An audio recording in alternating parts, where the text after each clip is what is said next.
2024 లేదా 25లో డిగ్రీ లేదా బీటెక్ చదివారా? సాఫ్ట్‌వేర్ జాబ్ కోసం ఎదురు చూస్తున్నారా? అయితే కోడ్ జ్ఞాన్ 100 డేస్ కోర్సులో చేరండి. జాబ్ సాధించండి. బంగారము, సిల్వరు విపరీతంగా పడిపోయి ఉన్నాయండి. ఇలాంటి సమయంలో స్టాక్ మార్కెట్‌లో ఇన్వెస్ట్ చేయొచ్చా? దీని పూర్వాపరాల్లో గనక వెళ్ళాలి అంటే హ్మ్. 8వ తారీఖు నవంబరు 2016 మోడీ గారు డిమానిటైజేషన్ పెట్టారు కదా, హ్మ్. గుర్తుందా? గుర్తుంది. గుర్తుంది కదా. గుర్తుంది సార్. అంతకుముందు అంటే 2014వ సంవత్సరము ఫిబ్రవరిలో ఆయన చండీగఢ్లో ఎలక్షన్ క్యాంపెయిన్లో చెప్పినటువంటి ఒక మాట, 90 లక్షల కోట్లు మన వాళ్ళకి సంబంధించిన డబ్బులు విదేశాల బ్యాంకుల్లో ఉన్నాయి, ఓకే. నేను అవన్నీ తీసుకొచ్చేస్తా, హ్మ్. ఒక్కొక్కళ్ళ అకౌంట్లో 15 లక్షల నుంచి 20 లక్షల రూపాయల డబ్బులు వేసేస్తా హ్మ్. చెప్పాడు ఆయన. చెప్పారు. చేశాడు ఆయన? లేదు. ఎందుకని? అవ్వలేదు. చెయ్యరు అంతే. హ్మ్. ఎలక్షన్లో గెలవడానికి ఇలాంటి మాయ మాటలు చాలా చెప్తూ ఉంటారు. సరే వదిలే, అదంతా రాజకీయం. గెలవడం కోసం చెప్పి ఇట్లాంటి అబద్ధాలు చాలా చెప్తూ ఉంటారు. అదే సందర్భంగా హ్మ్.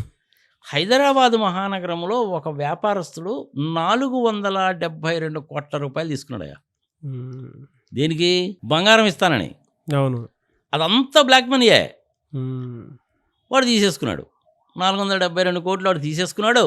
అప్పారావు పేరు, సుబ్బారావు పేరు, నీ పేరు, నా పేరు, వాళ్ళ పేర్లు, వీళ్ళ పేర్లు, అందరి పేర్లు రాశాడు, రిసీట్లు ఇచ్చేశాడు. హ్మ్. ఇదిగో నీకు 2 కేజీలు, నీకు 3 కేజీలు అని ఇచ్చేశాడు. డబ్బులు తీసేసుకున్న మాట వాస్తవే. ఆ డబ్బులు తీసేసుకున్న వాడు ఏం చేశాడు? దాన్ని బ్యాంకులో డిపాజిట్ చేశాడు. హ్మ్. ఇవన్నీ కూడా నాకు వ్యాపారంలో వచ్చినాయండి అని చెప్పాడు. వ్యాపారంలో వచ్చినాయంటే లీగలే. వాళ్ళది ఇల్లీగల్ మనీ, హ్మ్. కానీ వీడికి లీగల్ అయిపోయింది. వీడు బంగారం ఇవ్వాలి, వీడు బంగారం డెలివరీ చేయాలి. యాడ్ నుంచి వస్తుంది వీడికి ఇవ్వడానికి? హ్మ్. ఆ బ్యాంకులో డబ్బులు డిపాజిట్ చేశాడు. వాడి మీద తర్వాత ఇన్కమ్ ట్యాక్స్ వాడు, ఈడీ వాడు రైడ్ చేశారు. ఇప్పటికి కూడా వాడు జైల్లోనే ఉన్నాడు. హ్మ్. సమయ సందర్భం వచ్చింది కాబట్టి చెప్తున్నాను నేను. అదే సార్. ఇది కూడా ప్రజలు తెలుసుకోవాలి. ప్రజలు మర్చిపోయి ఉంటారు చాలా రోజుల కింద. హ్మ్. సో మోడీ గారు చెప్పినటువంటి విదేశాల్లో నుంచి డబ్బులు వచ్చింది లేదు, గంగానదిలో నోట్లు కొట్టుకుపోయింది లేదు, తగలబెట్టింది లేదు. ఆ బ్లాక్ మనీ మొత్తం కూడా వైట్ మనీ అయిపోయింది. నీకు ఇట్లాంటి ఎగ్జాంపుల్స్ కావాలంటే చాలా చెప్పగలను నేను. మా ఊళ్ళో ఒక ముసలామ పాప, ఆమెకి 75 ఏళ్ళు ఉంటాయి. సమయ సందర్భం వచ్చింది కాబట్టి చెప్తున్నా. హ్మ్. ఆమె పేరు మీద అకౌంట్ ఓపెన్ చేశారాయా. అకౌంట్ ఓపెన్ చేసి 68 లక్షలు డిపాజిట్ చేశారాయా దాంట్లో. ఆ! 68 లక్షలు. ఆమె పాపం ఏంది, పత్తి చేలలో పత్తెన్ను మిరపకాయలు కోయడానికి కూలికి పోయా ఆమె. హ్మ్. ఎవడో ఎలుముద్ర వేసాడు, సంతకం పెట్టాడు, ఏం చేశాడు, మొత్తానికి అకౌంట్ ఓపెన్ చేశాడు కోఆపరేటివ్ బ్యాంక్లో. హ్మ్. 68 లక్షలు డిపాజిట్ చేశారు. వాళ్ళు నాకు ఫోన్ చేశారు. హ్మ్. ఎవరు? మనీ విత్డ్రా చేసుకోవడానికి ఆమె రావాలిగా. అవును. ఆమెను బ్యాంకుకి పట్టుకొచ్చారు. హ్మ్. ఆమంటది అసలు నాకు బ్యాంక్ అకౌంట్ ఉండలేదు, అసలు నాకేం సంబంధం లేదని చెప్పి ఆమె నానా గోల.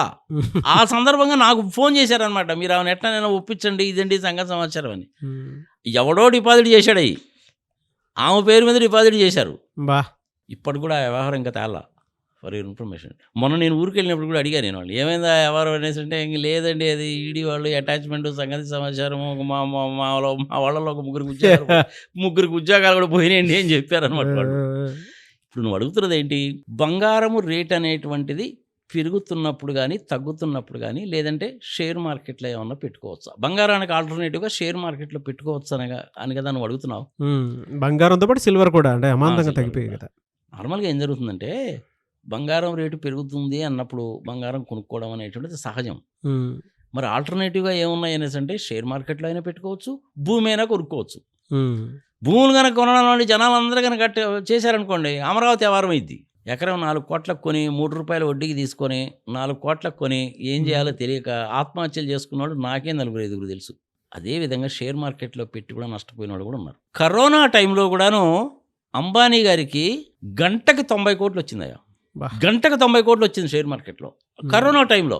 అందుకని బంగారం రేటు తగ్గుతుంది కాబట్టి షేర్ మార్కెట్లో పెడదాము, షేర్ మార్కెట్ పెరుగుతుంది కాబట్టి బంగారాన్ని వదిలేసి షేర్ మార్కెట్ పెడదామని చెప్పి ఎప్పుడూ అనుకోబాకండి మీరు. హ్మ్. బంగారం అనేటువంటిది గ్యాంబ్లింగ్ వ్యవహారమో, షేర్ మార్కెట్ కూడా అలాగే గ్యాంబ్లింగ్ వ్యవహారం. మన బడ్జెట్ రాగానే 1000 పాయింట్స్ తగ్గిపోయిందిగా.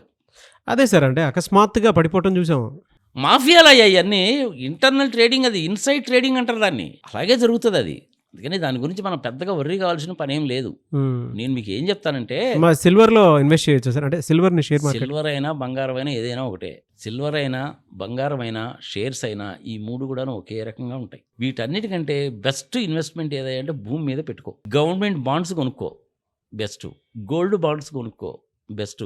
ఫిక్స్డ్ డిపాజిట్లో పెట్టుకో, బెస్ట్. అంతేగాని దాంట్లో ఇటు అటు కళ్ళు తాగిన కోతిలో కుప్పి గంతులు మటుకు ఇవ్వకండి. ఉమ్, 98 మంది ప్రజలు నష్టపోతారు. ఇద్దరే బెనిఫిట్ పొందుతారు. అది కూడా ఎవరు? అంబానీ, అదానీ లాంటి వాళ్ళే బెనిఫిట్ పొందుతారు. అంటే లక్షల కోట్లలో, లక్షల్లో అంటే దాంతో పాటు 10 లక్షల ఇన్సైడర్ షేర్లు, ట్రేడింగ్ 20 చేసేవాళ్ళు. లక్షల షేర్లు కొనేటువంటి వాళ్ళు ఎవరైతే ఉన్నారో వాళ్ళు లాభపడతారు. వాళ్ళని చూసి నువ్వు కనుక చేసావంటే నువ్వు గ్యారంటీగా నష్టపోతావు. అదే తెలుగులో సామెత చెప్తారు చూసావు, వాడు తల కోసుకున్నాడని చెప్పి వీడు మెడ కోసుకున్నాడా, వీడు తొడ కోసుకున్నాడని వాడు తల కోసుకున్నాడా వ్యవహారం అయిపోద్ది అనమాట. అత్యాశకు పోవాకండి. డబ్బులు వడ్డీలుగా తీసుకొని షేర్ మార్కెట్లో కానీ బంగారము వెండి కొనడంలో కానీ పెట్టబాకండి. గ్యారంటీగా మీరు నష్టపోతారు. అత్యాశకు మీరు ఎప్పుడు పోవాకండి. ఈవెన్ షేర్స్ అయినా అంటే ఒక 5 లక్షల రూపాయలు నీ దగ్గర కనుక ఉంటే ఉమ్, బ్లూ చిప్ కంపెనీస్లో పెట్టుకో. నీకు డివిడెంట్ వస్తుంది, రైట్ ఇష్యూస్ వస్తాయి, బోనస్ షేర్స్ వస్తాయి, ఆ షేర్ ప్రైస్ కూడా పెరుగుతుంటుంది. ఉమ్, స్టాండర్డ్ అనమాట. అది ఫ్లక్చువేట్ అయ్యేటువంటి షేర్స్లో పెట్టాంటే నువ్వు గ్యారంటీగా నష్టపోతావు. కానీ దాంట్లో లాభం ఎవరు పొందుతారంటే అంబానీ, అదానీ లాంటి వాళ్ళు పడతారు. ఆ పర్టికులర్ నిమిషంలో 10 లక్షల షేర్లు కొనేస్తారు. ఉమ్, 10 నిమిషాల తర్వాత అదే 10 లక్షల షేర్లు రూపాయల లాభంతో అమ్మేశాడు అనుకో, వాడికి 10 లక్షలు వచ్చినట్టేగా. అవును. కానీ నువ్వు 10 లక్షల షేర్లు కొనలేవుగా. ఉమ్, వాళ్ళతో నీకు కంపారిజన్ ఎందుకు? నువ్వెంత, నీ కెపాసిటీ ఎంత, వాళ్ళతో కంపేర్ చేసుకుంటే నువ్వు కోన్ కిసుక గొట్టంగాడి కింద లెక్క. నువ్వు ఉమ్, వాళ్ళతో నీకు కంపారిజన్ ఎందుకు? నీ దగ్గర డబ్బులు ఉంటే మంచి బ్లూ చిప్ కంపెనీస్లో పెట్టుకో, బంగారం కొని పెట్టుకో. బంగారం అనేటువంటిది నీకు అత్యవసరమైన సమయాల్లో గ్యారంటీగా ఉపయోగపడుతుంది. దాని గురించి నిన్ననే ఎగ్జాంపుల్ చెప్పాను నేను. ఉమ్, కానీ ఈ బంగారం పెరగడము తగ్గడము, షేర్లు పెరగడము తగ్గడము, ఇది నథింగ్ బట్ మాఫియా. MAFIA. ఇది ప్రపంచవ్యాప్తంగా ఉంది, లీగలైజ్డ్. పైగా ఉమ్. దానికి చట్టభద్రత కూడా తగలటది. అది వచ్చింది ప్రాబ్లం. బంగారం రేటు తగ్గుతుంది కాబట్టి బంగారం కొందాం, బంగారం రేటు పెరుగుతుంది కాబట్టి ఇంకా పెరిగిపోతుంది కదా అని చెప్పి పోదాం. ఇలాంటి పిచ్చి ఆలోచనలన్నీ మానేయండి. Share Yes. మార్కెట్ కానీ ఇది కానీ రెండు ఇలాగే ఉంటాయి. ఎస్, మూడవది ల్యాండ్. దాని మీద పెట్టుబడి పెట్టుకోవచ్చు. వీటన్నిటికంటే ల్యాండ్ అనేది సమ్వాట్ బెటర్. కానీ అమరావతి లాంటి ప్లేసెస్ని ఆసరాగా తీసుకొని, హైదరాబాద్ హైటెక్ సిటీని ఎగ్జాంపుల్ కింద తీసుకొని అలాంటి ప్లేసుల్లో మటుకు పెట్టారంటే మటుకు పోతారు. చెప్పే కదా నేను, మా కుటుంబానికి సంబంధించిన వాళ్ళే ఇంచుమించుగా 4-5 ఆత్మహత్యలు చేసుకున్నారా అని చెప్తున్నాను. ఇంకంతకంటే ఏం కావాలి? బా, 40 లక్షలకి, 50 లక్షలకి, ₹1 కోటి బయట నుంచి వడ్డీలుగా తీసుకొచ్చి వాళ్ళ సొంత డబ్బులు పెట్టి అమరావతిలో కొని 40 కోట్లు 30 కోట్లు వస్తుందంట అని కొని చివరికి వడ్డీలు కట్టలేక ఆత్మహత్యలు చేసుకున్నారు.